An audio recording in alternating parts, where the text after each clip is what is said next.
Good morning, everyone. This is Representative Carolyn Partridge coming to you from my home in Windham. And this is it's a joint session actually of the House Agriculture and Forestry Committee and the Senate Agriculture Committee.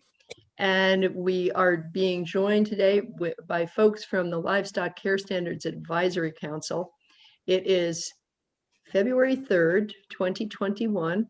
And we welcome you all here. And I'm wondering, Bobby, Senator Starr, do you have anything you'd like to add? Well, I would just like to welcome the Livestock Care Council to our meeting. And I think all of the senators are present. And when we do introductions both ways and with the care board, we'll all introduce ourselves. So it's a pleasure to be here and to take part in this. Well, Bobby, having said that, why don't you go ahead, and I know your committee has a whole order that they go in to introduce. I'll then introduce our committee just by calling on folks and letting them introduce themselves. So why don't you go ahead? Want me to kick it off, Mr. Well, good morning again, and I'm Bobby. Yeah, go ahead, Bobby. Uh-oh, Bobby might be frozen. I'm here, the Senate. I'm frozen. No, you're better. You're better. Are we good to go? Yes. Yeah. Well, good morning, and I'm Bobby Starr, Senator Bobby Starr, Chair of the Senate Ag Committee. And I'm Chris Pearson, Senator from Chittenden County. Anthony Polina, Senator from Washington County. Brian Collmore, representing Rutland County. And Corey Parent, I am the Senator for Franklin County and Alberg. Great, thank you guys. And I'm Representative Carolyn Partridge. I represent the towns of Athens, Brookline, Grafton, part of North Westminster, all of Rockingham, and my hometown of Windham. And I will call on Rodney to go ahead. Rodney Graham, represent Orange 1 District, which is Williamstown, Washington, Orange, Grant, Mercer, and Chelsea. All right, and Tom, you want to go ahead? I'm Tom Bach. I represent the towns of Chester, Andover, Baltimore, and part of North Springfield. Thanks, Tom. Terry? Terry Norris, I represent the Addison Rutland District, towns of Benson, Orwell, Shoreham, and Whiting. Thank you, Terry. Vicki? Good morning. I'm Representative Vicki Strong from Albany, and I represent 7 towns in Orleans, Caledonia 1. Thanks, Vicki. John O'Brien? I'm John O'Brien. I represent 1 town in Windsor County, that's Royalton, and 1 town in Orange County, that's Tunbridge. Thanks, John. Henry, you want to go ahead? Yeah, I'm Representative Henry Pearl. I represent the Caledonia, Washington District, which is Danville, Peacham, and Cabot. Thanks. And Heather? Hi all, Heather Supernat. I represent Windsor 4-1, which is Barnard, Pomfret, Quechee, and West Hartford. All right, thanks, Heather. And I'm going to ask my committee members if you have questions to use your little blue or yellow hands. And Senate members, I think we've got a screen that's small enough here. Everybody's on it at this point that I can see you if you wave your hands. I don't know. Do you guys use the blue and yellow hands? We can. Okay. You can? That's helpful if you can, but It's our real hand. We don't have to use a blue hand. All righty. Well, thanks for that. So why don't we kick this off? The Livestock Care Standards Advisory Council was something that we created several years ago. Kristen will help remind me how long ago it was. It was a while. And we really appreciate the work that they've been doing all these years as we've asked them to look in to various issues at greater depth than we potentially can. So Kristen, I'm going to call on you. You're first on the agenda, and you can maybe give us a little background. And I have a list here of folks that we would go through. If you want me to call on them, I'm happy to do that. Or if you want to do it, you can do that. This is your time. We have about an hour. So I want to make sure that we can get through everybody so that they have the opportunity to testify before potentially we ask questions. We can always do follow-up questions. So Kristen, why don't you go ahead? Thanks for joining us. Okay, thank you for having us on behalf of the whole council. I know that we have many members who are present in this discussion, and we have some who had either known in advance or last minute schedule conflicts and aren't able to join us. But we do appreciate the House and Senate Ag Committee members taking the time in your guys' schedule to talk with us. I think that this meeting each year is important because we have turnover on both sides, and we do have some new members on the Livestock Council that hopefully you can get to know a little bit better today, and then a reacquaintance with the more experienced members who are on the council. Representative Partridge, you're correct. The council, its beginnings was back in, I think, 2011, 2012, somewhere in that neighborhood. And it's been in its current format for now almost all except for that very first year. And it's a 14-member council that is chaired by currently by Diane Bothfeld, who's on. So in a moment, I'm going to default to Diane as our council chair to manage things from here. But and what I think is especially nice about this council, and what I hope the legislative committee members appreciate or will come to appreciate, is the fact that it brings together a diverse group of subject matter experts and boots on the ground, real people in Vermont who are operating and running businesses in these different sectors that have a say in or have a vested interest in animal well-being, livestock and poultry well-being. So what I hope is nice for you as committee members is that you can kind of, by incorporating the Livestock Council into your processes and seeking advice from us as an entire group, you can then get the input of representatives from these different sectors. So it can be sort of considered one-stop shopping for you. Granted, it's not fully comprehensive, but it gets you a pretty good diverse perspective from a number of different individuals when you get an opinion from the Livestock Council. I did share with Linda a couple of days ago some past examples of position statements that the council has put together at your request, at the request of the committee chairs over the years. And while we're not proposing to go over those in any detail really at all, we wanted you to have them in one place as just an example of what the council can do for you and the service that we can provide. So I certainly have enjoyed serving on this group. I find it to be very encouraging and rewarding process, the discussions that we have. And so by way of introduction of myself, Kristen Haas, I'm the state veterinarian and director for the Food Safety and Consumer Protection Division for the agency. And I have been on the council since its beginning, and I think serve as the quasi-administrative support person for it, keeping the minutes and that sort of thing. And on that note, we did submit our annual report for your consideration, which comprises the minutes of our meetings from 2020. So you have that on file as well if you're interested in looking at that. And so Diane, if it's okay with you, I'll turn it over to you for the mechanics of introductions and that sort of thing. Sure, I'd be glad to do that. Diane Bothfeld, I'm a Director of Administrative Services for the Agency of Agriculture, Food and Markets. I am Secretary Tebbett's designee to chair the Livestock Council and have been for this current secretary as well as previous secretaries to be the chair of this committee.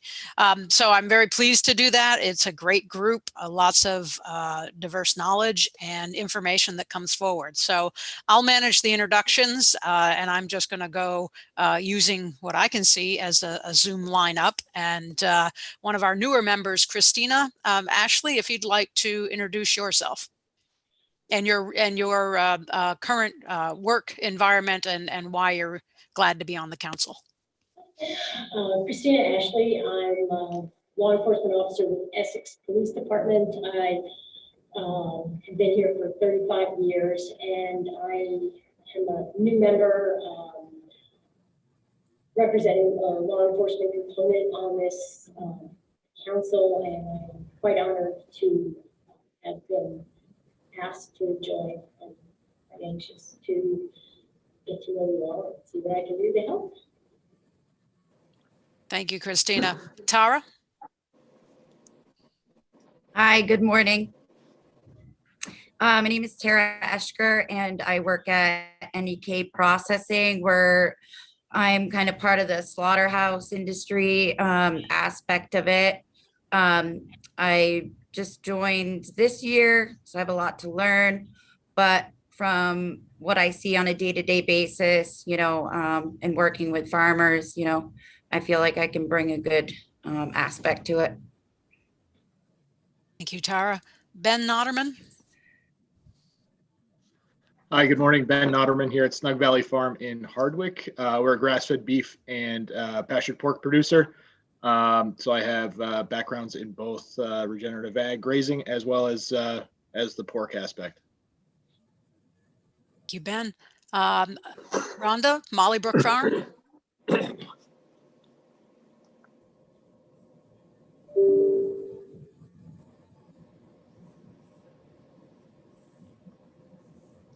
May have frozen up a bit. Yeah, it looks like she's frozen. Yeah. Maybe we want to go.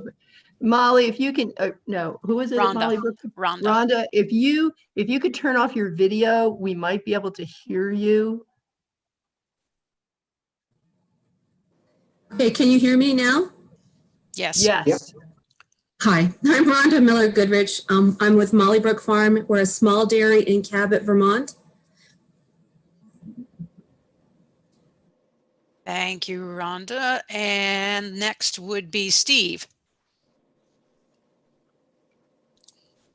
And yeah, get yourself off mute. Muted. Good morning. I'm Steve Cahart, commercial dairy operation. We're an LFO with my brother Tim in Addison, Vermont. I've been on the council for 2 years. Thank you, Steve. And Joanne?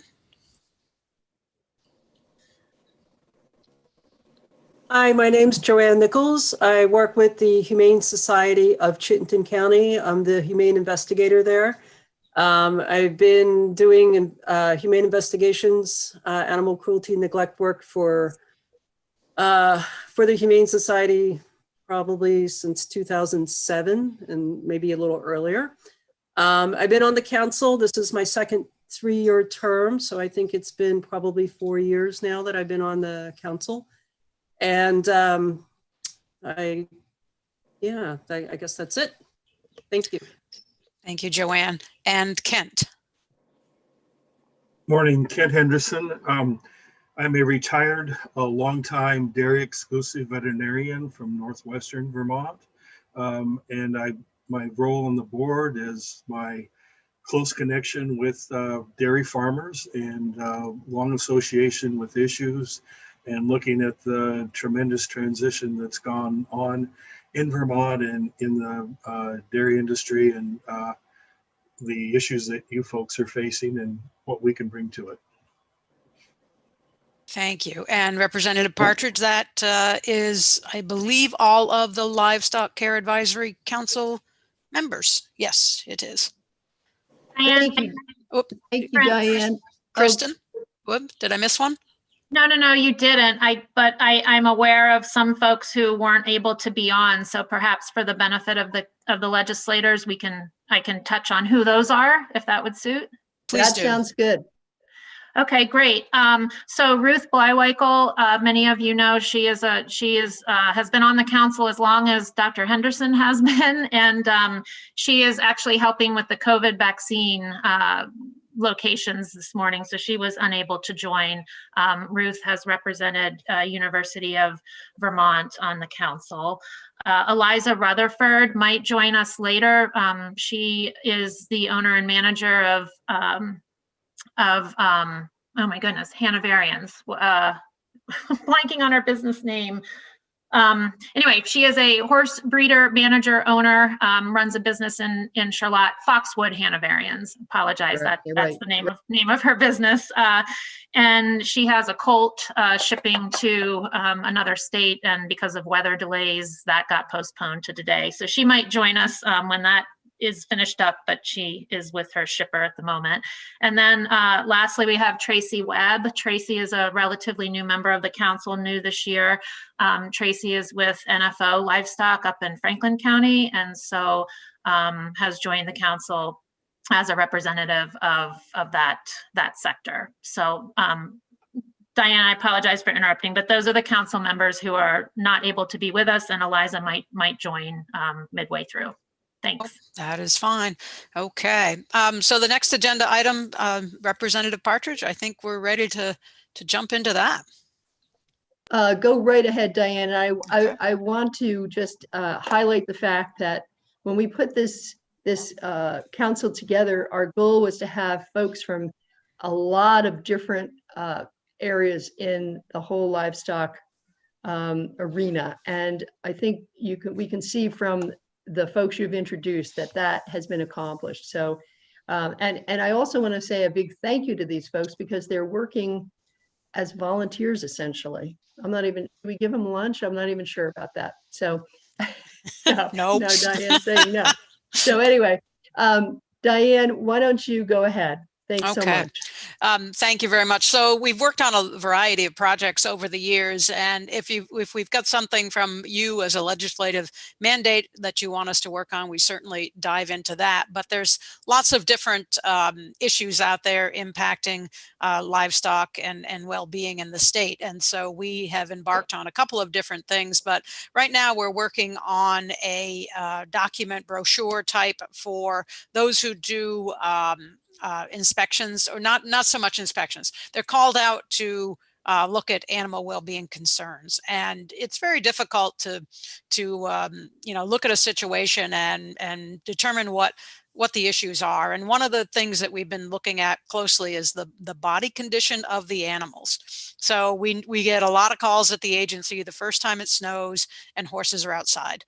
Oh, they've got snow on them. That's terrible. And it depends. There's always it depends with livestock. And so the body condition score of an animal, are they plump? Are they skinny? Are they, do they have feed access? Do they have some form of shelter or not? So all of those questions, but we really are focusing in at this time on that body condition score and putting together a document to assist those who are called out to look at these situations around, is an animal too skinny, too fat, those kind of questions. So that's an intro to you, Kristen, for greater detail on that. But we've been working with livestock. Joanne Nichols as well has been working with Kristen on this. So I'll leave it to you, the two of you, to add some better detail to that than my overview. Sure. Thanks, Diane. I think, so I actually stayed up past my bedtime last night and listened to the recording of the testimony that the House Agriculture Committee took yesterday on livestock shelter. That's the perennial discussion. I know that comes up every year. So, and I believe it was Representative O'Brien who referenced the fact that you have received in the past testimony from this council and from others about, wow, wouldn't it be great if there was a way to use an assessment of direct measures for animal welfare versus the environmental pieces, and that is a legislatively, I understand that is there are many reasons why that is difficult at best and perhaps not even possible. So as a way to kind of fill in that gap, the council determined that perhaps it would be helpful to develop a resource for humane officers to utilize, at least making them aware of the importance of body condition scoring when they're evaluating livestock and poultry for animal welfare concerns. And so kudos to Ruth Bleiweikel and Joanne Nichols, who have really spearheaded this effort. And if I can successfully share my screen. And I didn't let Linda know this in advance, so perhaps I cannot. It says host has disabled screen participant sharing. So perhaps that's not going to be possible, but Well, Kristen, hold on. Maybe we can make that happen. Linda or Mike, is that something we can do?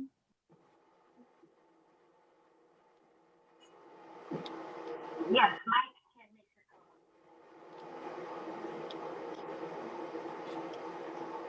Should be able to make you a co-host, Kristen. Yes. Mike?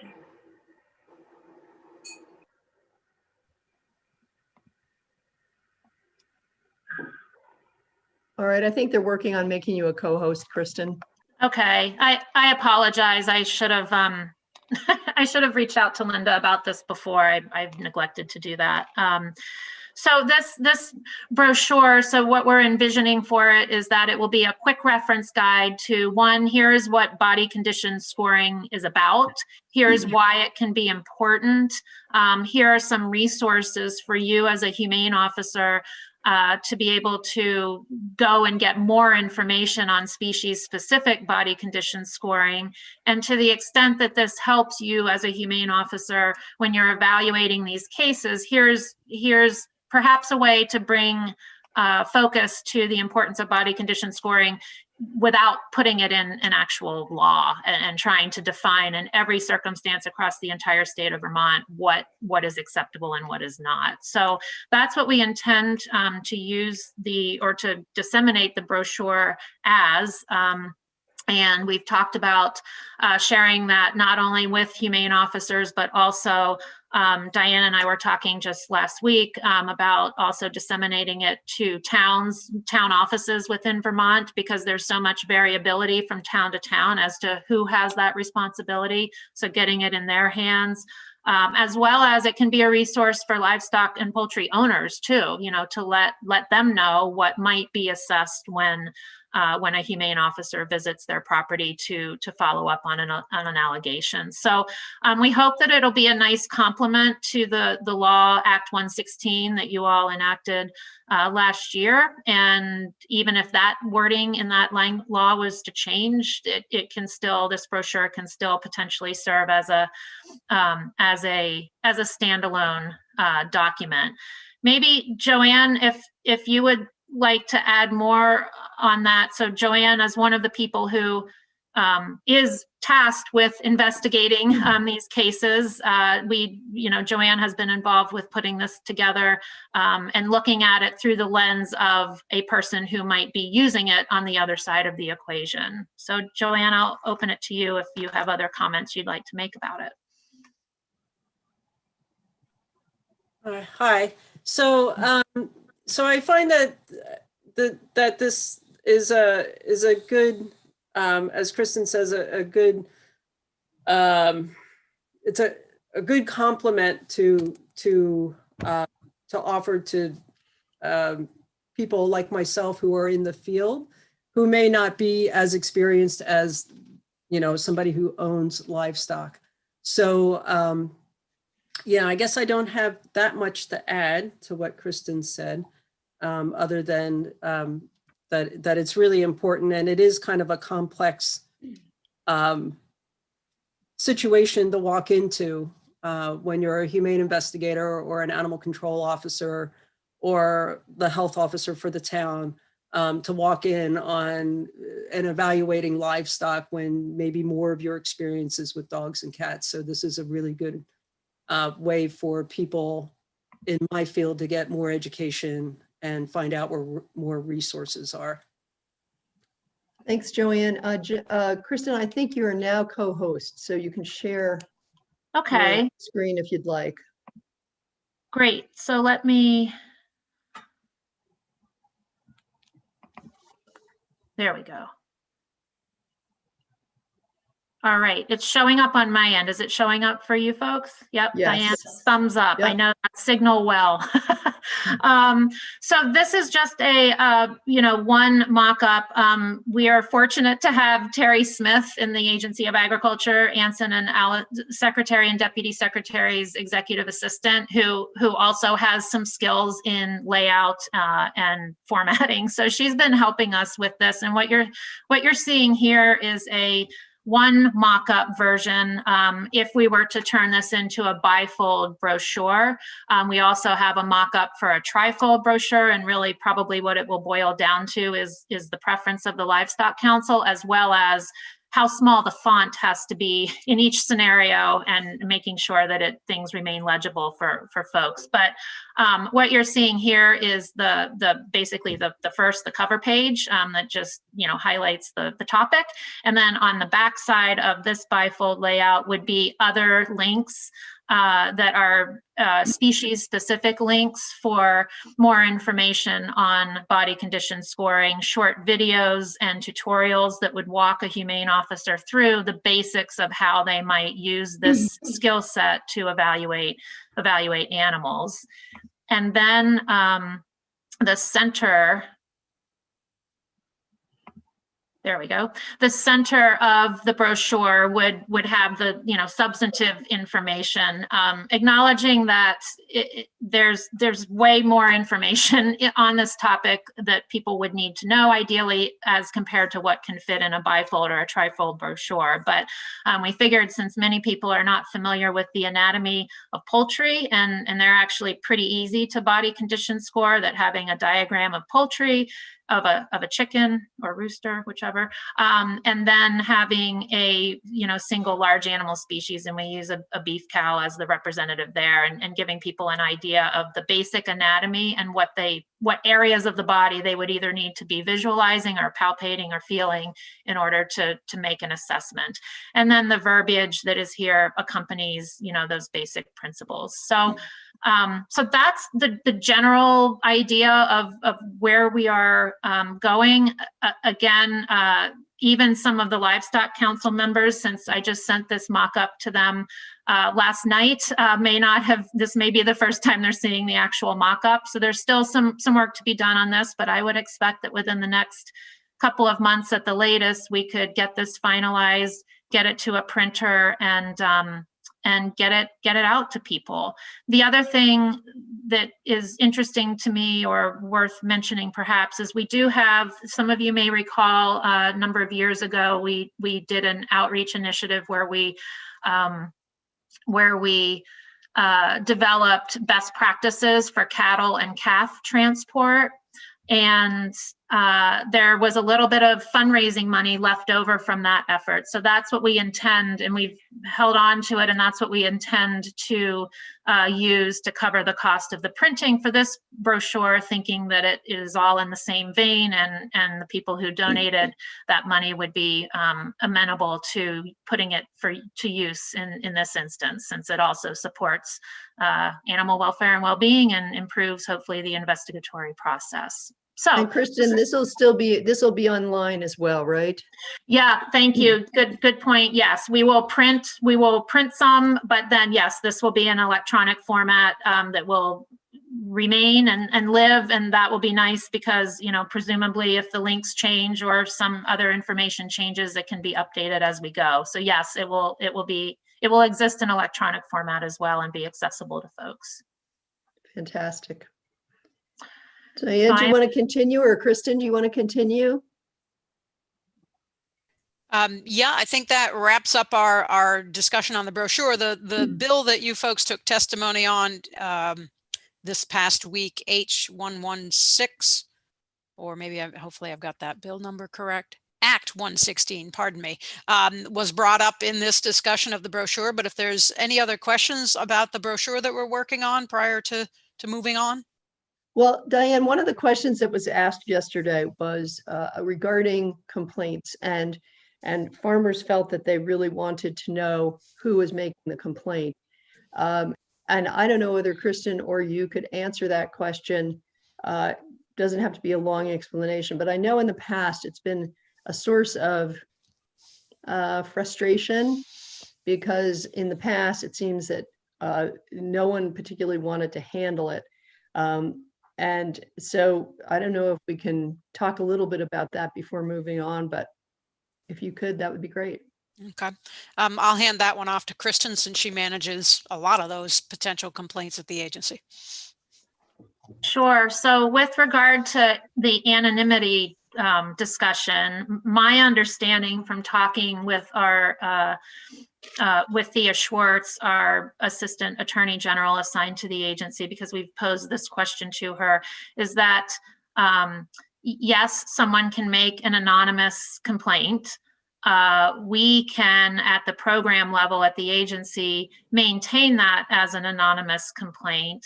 However, she cautioned that if the complaint were to go further or end up in court, it's not possible for us to indefinitely keep that anonymous. Like if we write it down somewhere, that is a public record, and we do keep records, and we have to document things. And so oftentimes if a case were to proceed far enough, then that anonymity would be lost, is what has been told to me by our legal counsel. Perhaps the humane officers could speak from a law enforcement perspective as to how that works in their shop. And then the other thing that I would say is that, as you know, the Agency of Agriculture is not the entity to actually investigate or enforce in these cases. So we provide technical assistance and play a support role to the humane officers should they ask for that assistance, but it is at their lead, and they, as the folks vested with that authority, are calling the shots with regard to steps in the process and final outcome and that sort of thing. The humane officers in conjunction with the state's attorneys and others in that realm. And so if Joanne or Christina wanted to speak to the question of anonymity, that would be great as well. Go ahead, Christina. Thank you. In terms of law enforcement, if we get a complaint issued to us, that is documented and that is available to be discovered or to be shared. We understand that sometimes we don't want to give that information out immediately, but that is something that really can't be hidden and kept away. The person who's involved in an investigation has a right to ask for a records request, which would give all that information, the complainant's information. So you can keep it quiet initially, but at some point it would be able to be shared. Thank Joanne. you, Christina. Yep. And Joanne.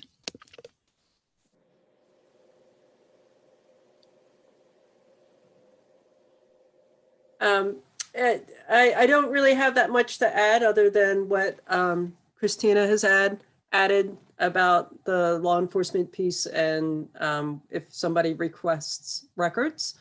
As my role as a humane investigator, if I'm on scene, if I'm on somewhere and somebody asks that question, I don't give out that information at that time. But yeah, as a case would move forward, that could come out later. Bobby? Yeah, I just think that, this process is a very timely process. What we keep hearing in the Senate, at least committee, is there's a lot more people in Vermont keeping animals for food security reasons. And I think this is a great idea about having this brochure. And the other important part is it'll help humane officers from one end of the state to be all sort of using the same criteria to judge whether the animals are mistreated or misused. And so both of those things are I think, a very positive part of what you folks have all been working on, in a great idea. And Bobby, I just want to add that last year we had a bill that defined humane officer, which didn't make it over to you because of the pandemic. And that is something that everybody worked on. All these different groups came together and were satisfied with the definition. And so I think that might be something we'll send to you, we'll try to send to you again, and that will help clarify who should be doing what. Somebody told me that you took that bill back home with you and forgot to bring it back.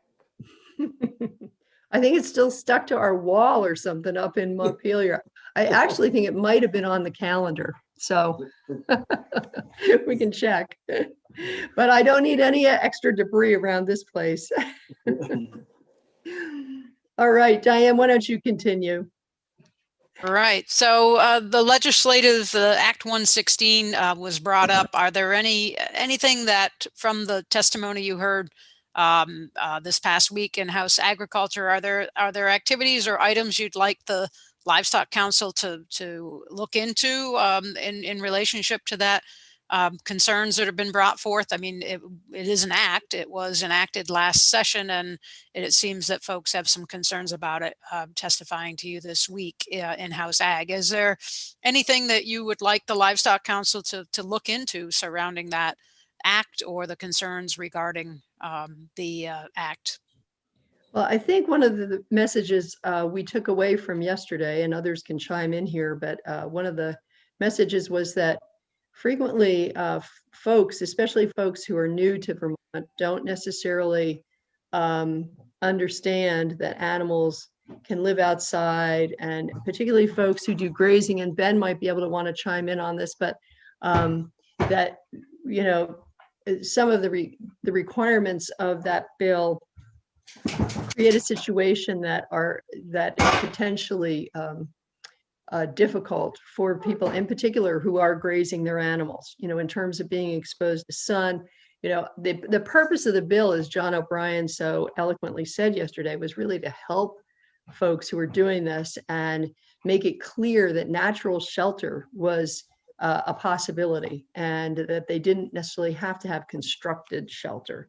So if we decide to go and take a look at that, perhaps the Livestock Council can help us with that, weigh in. I know that you all, Kristen did last session, the last biennium, to try and make it as clear as possible. But if we do decide to look at it, then we might need some help.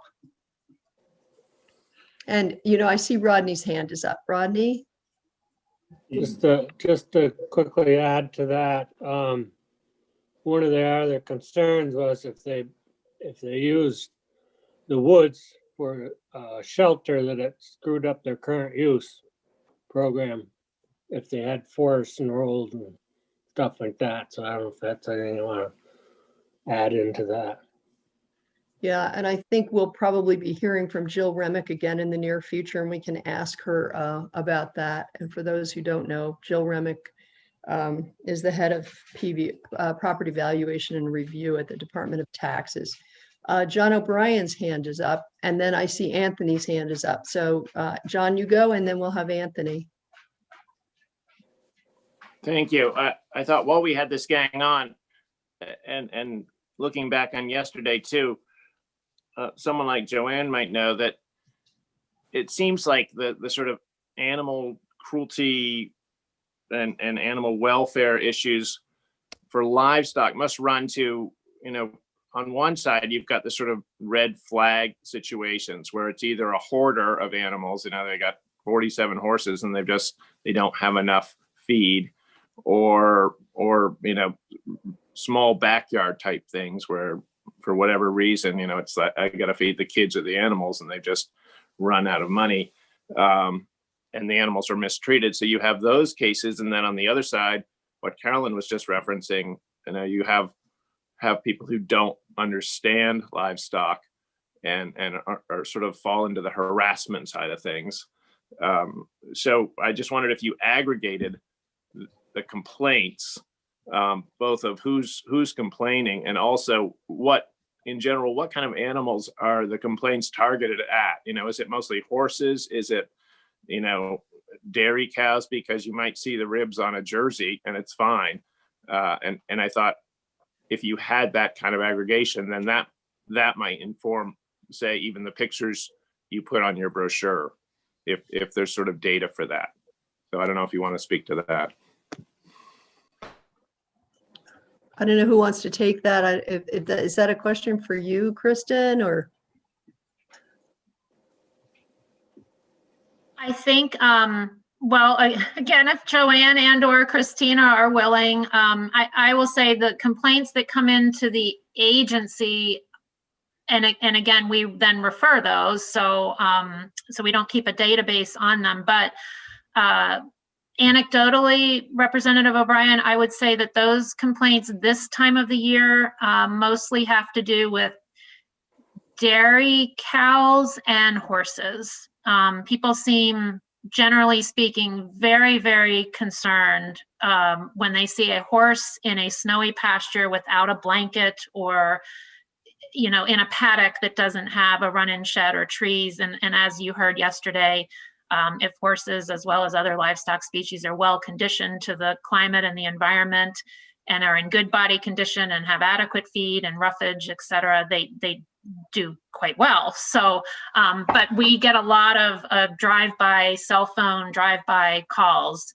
I drove by and I saw a horse in a field. I didn't see any water and it didn't have a coat on. So, you know, this is a problem. So I think anecdotally, this time of the year, those are the majority of the calls that we receive.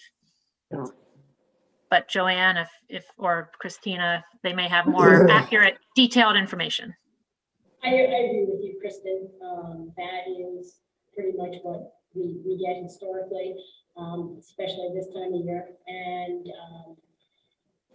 yeah, and I just try to educate. I always speak to whomever is the owner of the animals and then get back to the complainant to hopefully educate them so when they continue to drive by, they don't continue to call. Joanne, did you want to add to that? Yeah, I would say my experience with concerns for livestock are usually cattle out in the field and horses, and sometimes there's concerns for sheep as well, but generally they do come. A lot of complaints will come in when the weather gets extreme, whether it's really hot or really cold, or if there's a snowstorm coming in, people will start calling with their concerns. So that's a very normal pattern. So, you know, the counties that I cover is Chittenden and Grand Isle counties. So in my experience, you know, I would kind of have an idea of what, you know, when calls are going to start coming in, what the concerns are probably going to be about. If I know a snowstorm is coming or it's been snowing for a day and there's a horse out there with snow on its back.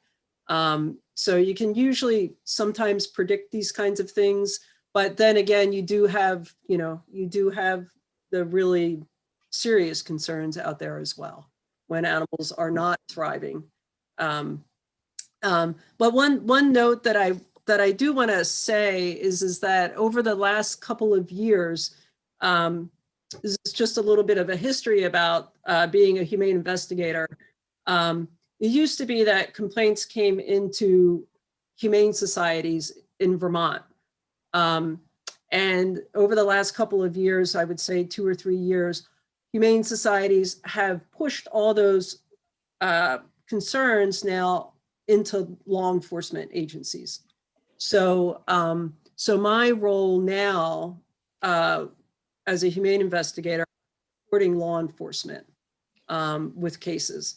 So complaints over the last few years have not come directly to me because they're all getting moved to law enforcement agencies. And there's a lot of good reasons for that. And I won't take your time of why that's moving in that direction now, but just to give you a little bit of a history about my position. Thanks, Joanne. I want to call on Anthony, make sure he gets his question or comment in. And then Thanks a Terry has lot. his hand up. Go Thanks, ahead. I appreciate it. I presume that you folks have heard from grazers and others who are concerned about what I would say, the requirement that animals are protected from direct exposure to the elements. And that's difficult for people who do a lot of grazing or rotational grazing, and instead would, the elements are the sun and the wind and the rain and whatnot, which are elements, but they're not necessarily harmful on an everyday basis. And maybe we should be looking at protecting these animals more when it comes to like bad weather, inclement weather. I'm just wondering if you've heard that it's a sort of a difficult requirement to keep your animals protected from the elements, whatever they are, because they're so broad, as opposed to just bad weather, which would make it more doable for grazers, rotational grazers, grass farmers, those kinds of folks. I'm just curious whether you've heard that as well as I have. Anthony, who are you asking that of? I guess anybody. We did hear that yesterday. And what I think the intent of the language from last year was to make sure that animals at least could get out of the sun if it was a blisteringly hot day, for instance. It wasn't that they couldn't be out grazing. So we'll potentially take a look at that and see if there's some improvements. As I said earlier, would be potentially calling on Livestock Care Standards Advisory Council for help with that. Right. I appreciate it. Yeah, thanks, Anthony. Terry? Yeah, I think this, if we could kind of finalize these things as far as what the care of the animals is and who's really in charge of enforcing, I think that would be a great thing. I mean, I noticed yesterday, I probably shouldn't say this, but I felt a real animosity from some of the farmers that testified, and the animosity was directed against dairy animals, dairy cows, and they thought that they were getting this free ride.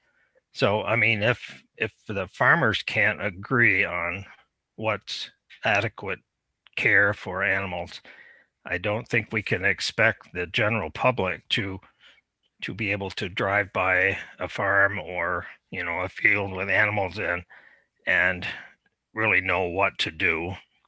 So I think, as far as eliminating that part, it's, the complaints are still going to be there. But so hopefully at least we can to give some guidelines to what people can do. Thanks, Terry. And Kristen or Diane, you might want to hop in here. My understanding is that there are certain requirements of dairy farmers in terms of the care for their cows, and which is one of the reasons that they were exempt from Act 116. And so any comment from either of you? Kristen, you're unmuted.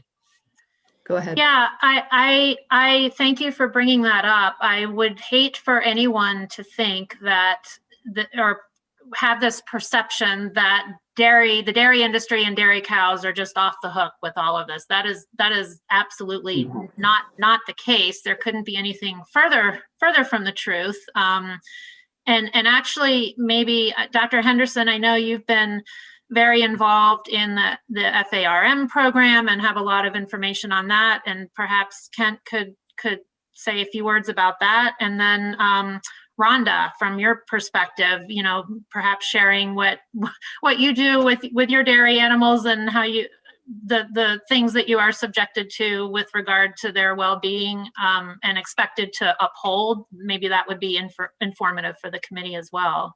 But Kent, does that work, Representative Partridge? Yeah, it totally does. And Ben, are you raising your hand or no? I just want to, okay, fine. I mean, I can chime in if needed, but I think the other folks are probably more suited for the dairy. Okay, thanks. All right. Why don't we go ahead with Kristen's plan? All right, well then I'll just jump in here and I'll just say that I've got got a 45-year history of working with dairy farmers, and really going back at least 35 years ago, the industry itself started recognizing and addressing, and has really moved ahead. They recognize that good animal husbandry practices goes hand in hand with good economic results in the farm, so it's just common sense. There's been a real push on a national basis from the actual milk marketing world that are purchasing the milk from the farmers, and they are laying out standards that farmers have been following. A simple example is tail docking, and whereas 30 years ago it was being advertised as something to make the milk more clean and make the barn more clean, and it's turned into an issue that it really couldn't be defended on a humane basis on treating the animals, and it was not a popular statute, but the milk marketing portion of the industry just insisted this cannot go on, and they put that into they put teeth into that, and they won't pick up milk from farms that dock tails, and that's just an example of how things have moved ahead in the industry. There's a lot of there are a lot of eyes on this. There's a lot of resources. The dairy veterinarians have been working with the farmers. We started really working on animal housing. That was one of the big things that I started working on 30 years ago. As these freestall barns were going up, we knew it was great that the animals could get up and move whenever they wanted to. They could go get feed and water whenever they wanted to, but were they in a proper size stall? And that's something that has been worked on, and farmers realize, and they're getting better production out of their animals, making them more comfortable. And it's something that they've really taken off with. I think that, the industry is very deeply into this. And so I'm thinking that the bill that you're looking at, the 116, is meant for maybe a different cause than something that's as far down the road as the dairy industry is on its own as far as addressing these issues. Thanks, Kent. And Rhonda, do you want to comment?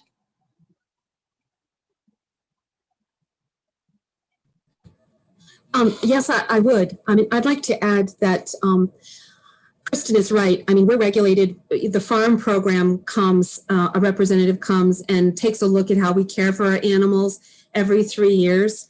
We are an organic herd, so NOFA inspects our herd, and the standards are really high. Our milk producer, Stonyfield, they have really high standards, and they're on our farm, I don't know, 4 or 5 times a year.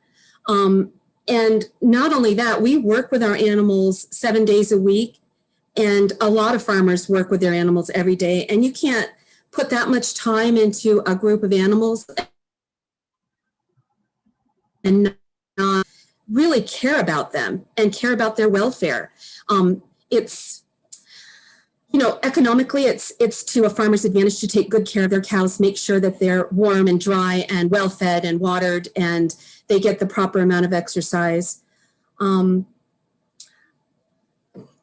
guess I can't honestly think of a farmer that doesn't do all of those things. I mean, and we're really connected in the farm industry.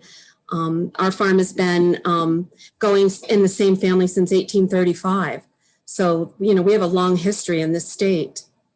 I guess that's all I have to add. Representative Partridge. Yes, thanks, Rhonda. Go ahead, Diane.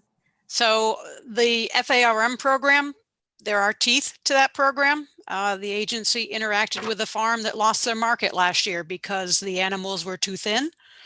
They were given an opportunity to remedy that situation multiple times. They didn't remedy the situation, and the dairy farmer lost their market. They no longer sell milk. They're out of the dairy business. Once they were in that situation, the other dairy co-ops would not take their milk because the animals were too thin. So it has teeth. It is active in Vermont, and it has consequences, the FARM program in Vermont. And Diane, could you say what FARM stands for in this case?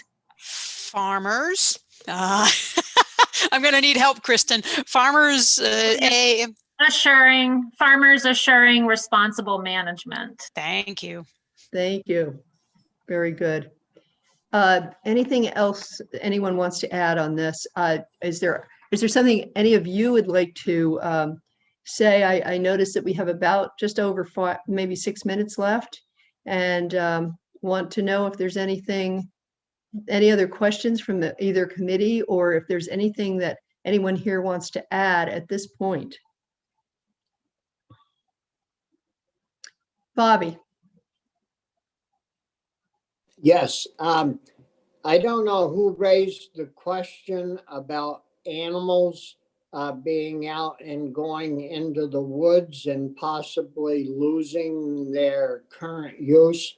I can't imagine where that issue came from, because it certainly isn't in the current use law. So I don't know where that could possibly be coming from, but I'm glad you're going to check it out. I think this has been a good meeting, and I know Diane and Kristen, they know that they can contact us anytime, but it's very important for any members of the board, if they so choose or want to come and talk to us about an issue that we could help fix to make their jobs run more smoothly. I think this brochure is really, it should be a real positive step forward. And I know up north, if we have problems, it's usually with somebody that runs out of feed. They moved here, a few years back, and we're going to live off the land. And they've got, a few animals, and they forget that we have a long winter, and they don't have adequate feed for those animals, and they run into trouble. And in most of these cases, if we could get to these people, other farmers would, I bet, pitch in and take some feed there to help them get by. But they don't. I don't know if they're embarrassed to call or what they think. But you don't usually hear about these animals tucked in a barn that aren't getting properly fed until somebody, a vet goes by or somebody goes in and finds them in trouble. Yeah, that's a really good point. And this year is going to be tough for some of us who had decreased hay crops. I was fortunate to find some hay to keep going, but Bobby, we were actually talking a week or two ago about you starting up a hay convoy with some of your old trucks, just because folks are going to need it. I can't remember when this shortage came up down in the south somewheres, and I know we loaded up a couple of trailer truck loads and donated our equipment to take that hay down, which farmers donated to put in the trucks. It had to have been 15 years ago or more. Exactly right. And I think it was Iowa. I think it was Iowa, Bobby. That's what Jack was saying. I can't remember, other than it was a good thing to do, and a lot of people participated. Yeah, and it was something that was definitely the Vermont way of helping out fellow farmers. Any final remarks from Diane or Kristen? I see no hands up. I want to thank you all for joining us today. This has been really helpful, and I think we might be talking with you again regarding this grazing issue. So, Bobby, any last words from you? Well, just many of us never get many thanks for the good work that we do, and I'm sure your council is in no different position. And just want to thank you very much for all the time and hard work that you put into this, and helping to protect and make our animals healthier and stronger and make society understand really the proper way of taking care of animals. Thanks, Bobby. And now we're going to, again, thank you all. And we're going to go off.